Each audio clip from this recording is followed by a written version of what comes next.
we've got 15 minutes for each community board, so what I'm suggesting, everyone's read all of the submissions, and so please just, focus on highlighting what you really want to leave by way of a message with the council, and leave some time for questions if you can. Yeah. Yeah. Sure. And in fact, we probably won't take up that time. Kia ora tātou, everyone. The last 3 years we've done the format of our submissions to the Christchurch City Council. We've placed at the beginning our sort of core beliefs and the things on which we base the rest of our work on. And this year, and they haven't changed much year on year. This year we first of all started off with talking about the fundamental issue of water. It's stating the obvious, but we think that we should be stating the obvious. In fact, it's sometimes hard to believe when the new news comes out about the state of our rivers and our lakes. So we continue to believe that, notwithstanding the mandate doesn't lie with the council particularly, and does more with ECAN, we continue to believe that the council should be placing water at the top of its priorities. And we are particularly concerned in our ward with the pollution that's resulted from the deck trees coming down as a result of the fires. We have had a linear plan for the HESCA for 9 years, maybe coming up to 10. It's effectively been defunct since the earthquake. There is between 109,000 and 130,000 in the annual plan over the next several years, not counting this year, which has been delayed like most other projects. But there is this 109,000. We've never seen anything that told us what that 109,000 can do, and we don't believe that 109,000 in support of the linear plan is discernible by the public. We don't think there's a result there for the HESCA that's discernible by the public. And we think the public are, in our ward, are increasingly frustrated about the state of the HESCA and neighbouring wards about the state of the HESCA and its ongoing pollution and poor condition. So we would like to, in the near future, revisit the linear plan with a view to enacting one that's effective and supported by the public. The Port Hills recovery, we'd just like to say thank you to the staff and to all others who were involved in the effort. We saw it, it was in our ward. I was walking in the parks when the helicopters came over. We know what they've done. We want to thank Paul Devlin and his staff and all other staff in the council for all their hard work and sweat. We're not just saying this, we believe they're a committed group of people who worked 24/7 during that period and worked their hearts out. Opposition, we've always been opposed to the sale of council assets, and we support the council's decision against the sale of City Care. We have always talked about disability access. We think it's gone to the back burner, in some ways, understandably, but it is a difficult question to support the cycleways, which we do with enormous enthusiasm, but understand the limit of finance, which means that sometimes disability access has been the forgotten area for the council in terms of getting people into transport, into the infrastructure and into buildings, not just to access services, but to be employed. And we are constantly alert to the idea of where disability issues are going. And for instance, we continue to ask that council documents include in it a box which discusses and asks council staff to discuss what any project's effect will be on disability access. Aquatic facilities, we continue to believe that all children should have a memory in the heat of the summer of being in a swimming pool and enjoying an interaction with water.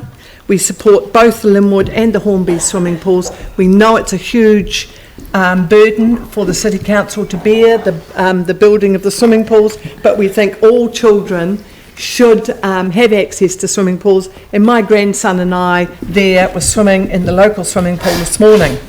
The residents, if they express dissatisfaction, it's about maintenance levels, and we who are elected representatives understand the council's finances, but we also understand the city ordinary residents' reaction when they see maintenance that, especially in the spring, that's not at the optimum. And we'd like to think that we can, over the next couple of years, improve the standard of ordinary things like footpaths, streets and parks. And our board would have liked to have put safer routes to school at the top of our annual plan list, along with every other board, if the other boards had thought it was a priority. We are engaging with the boards of trustees, and they have all mentioned to us the difficulty about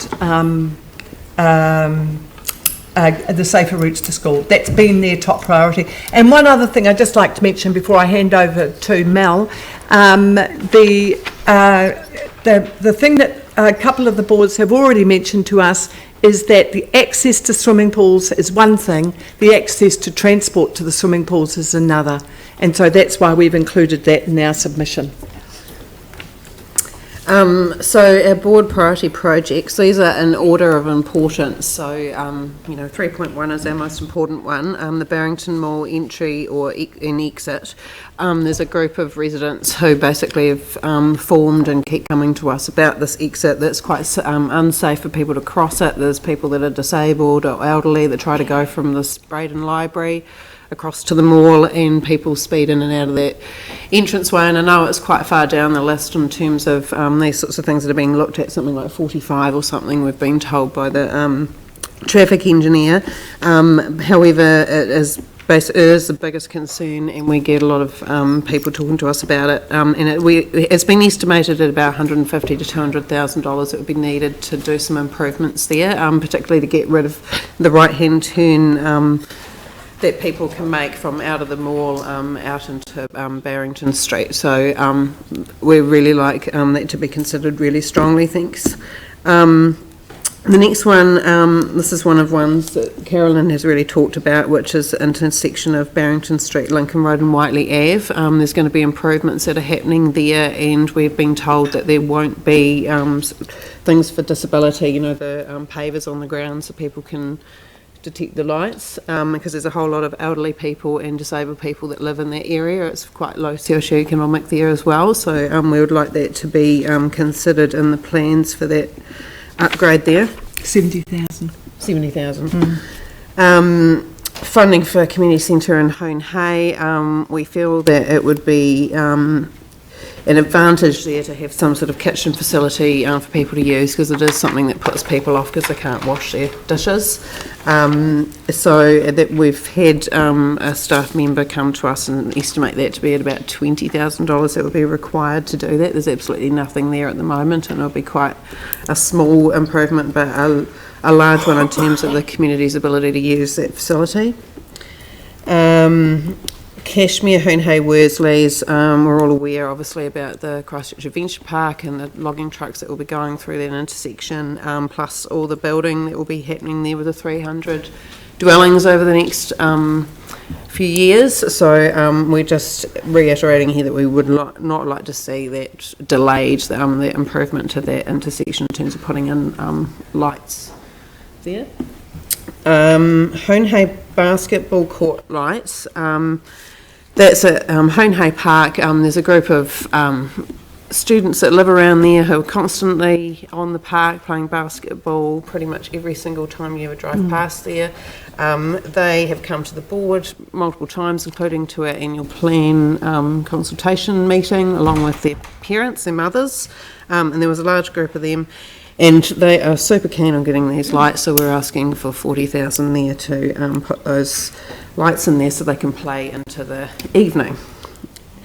Manuka Cottage, we've waited a long time. Yeah.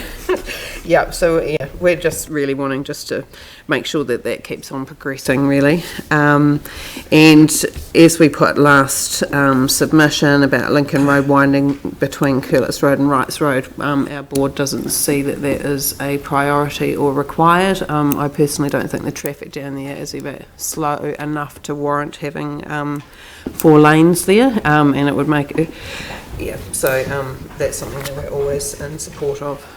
of delaying it or not having it at all. Yeah. So we're not in support of the proposal on Curlitz Road to Wrights Road. Yeah. Any questions? Right, questions, Yanni? Thank you. Just two questions. Thank you for your submission. The cost of the Barrington Mall entrance exit, have you got any idea what sort of cost we're looking at? 150,000. 150? Traffic engineers have told us that is an estimate. Yeah. And then in regards to the Heathcote money, I mean, I remember that being put on budget. It was for the projects that like you've identified, those smaller projects. Have staff given you, is the difficulty that staff haven't been able to tell you the process to use to access that funding, or in identifying the projects? This year's funding has been delayed for a year, and it involves probably the kinds of planting that would happen anyway.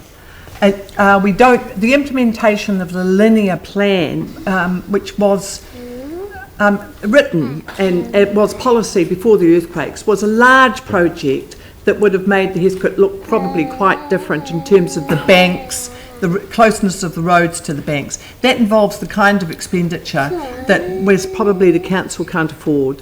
And there is 109,000 to 120,000, something like that, budgeted every year from next year, but we can't see any results from that. And just it's not discernible. And finally, you've touched on the maintenance. If you could do anything to improve the maintenance, what would you do? Have you got Planting suggestions? on the riverbanks to ensure that No, this is the general maintenance that you've... Oh, general maintenance. Right. Well, in terms of general maintenance, we'd probably like the strimmers not to be exercised to wipe out plants on the riverbank that's just been planted by local volunteers, and we'd like the riverbanks to grow naturally in order to be able to help clean the streams. But that's also referring to what every other community board has mentioned about, you know, the service levels in terms of grass being cut or things being maintained, you know, their dog being lost among the grass because the grass is so tall. That's what that's referring to. Yeah. No, I was just trying to see. I know the issue, but I was just trying to see what you want us to do to address the issue. Oh, we'd like support for. We're not particularly interested in saying no to the expenditure. It's just that it's not discernible the effect of the expenditure, and it's not going to happen this year. So we're acknowledging that. What we'd like to do is, in the next couple of years, write a new linear plan for the Heathcote that was realistic and had goals. You'd like that in the long-term plan? Yes. Yeah. Phil? And we intend to write it into the LTP. Yeah, no, I think that's a very positive proposal. Thanks, Caroline and Melanie. And like the most of the funding you've asked for, in fact, all of it, there's not relatively small sums, yes. And it seems to me to be indicative of a strong community development approach. Yeah. I just wanted to check Manuka Cottage. My understanding is that in fact the funding for Manuka Cottage is available From the Capital Endowment Fund. Yeah. Right, and so the other part though was for Barrington Mall, and I had understood that in fact the Barrington Mall money for the entrance and exit, that in fact that was available in current budgets, but are you saying you need it within the... Okay, No. Thanks for clarifying that, Yeah. that's because that's clearly a priority for the board. Yeah, it is. Thank you. Jimmy Chen? Thank you. On page 3, the paragraph 3.2, intersection Barrington Street, Lincoln Road, and the Wiley Avenue. This one has been put on the long-term plan or not yet? Barrington? Yeah. No, it's not. But not Barrington Mall, Barrington Street, Lincoln The Road. exit, yes. The exit isn't in the long-term plan. Yeah. We would like to think, well, that because it's our top priority in our annual plan proposals, and because it's limited expenditure, because it's only 150,000, we'd like to see it in the annual plan. Yeah, I think No, you that mentioned Jimmy's talking about 70K, not the 150. 3.2, which is the intersection of Barrington Street, Lincoln Road. Oh, and the Wiley. Yeah, that's a intersection. difference. It's being done now. Yes. But we've been told that it will not be fully disability accessible. Okay. It will not be because of lack of money. Okay. Now, around that area is housing and care facilities for seriously disabled people, elder care facilities for older people, and another block inside the Horncastle Arena which houses people in wheelchairs. around that particular area. Yes, yes. So that's the intersection we would like to see fully disability accessible, and the extra expenditure there is estimated by the traffic engineers Yes. at 70,000. Okay, thank you. Very good. Any other questions? Time for one more. Can we Yanni? just clarify, that intersection has been proposed to be deferred until 2019 and 2021. Working on it now. So why are they working on it now? I don't know. We were told that the work will be starting within this next year. So it's listed as uncommitted, and we're taking 1.2 million off from this current year and next financial year, and we're putting it into the 2021 year. That's what our proposal was in the draft. I think it's, I think we're talking at odds about two different things. I think they're changing the intersection, but I think they're also putting in the lights and I think they're changing the lights now in the coming year. Because they talked to us about the signalling, etc. So I'm just trying to understand the project that you want us to put additional money for is the traffic signals, not the intersection safety improvement. I'm at odds on this one because we've been told by the traffic engineers that the signalling, etc., will be undertaken in the next year. Maybe someone can clarify that for us. You were just Maybe going- someone can, because that's what we were informed about. Did you know anything about that? All right. Look, thank you very much. Much appreciated. You've obviously put in a lot of effort as a community board, and it is appreciated. Thank you, Leanne. Thank you. Can we move on to the Papanui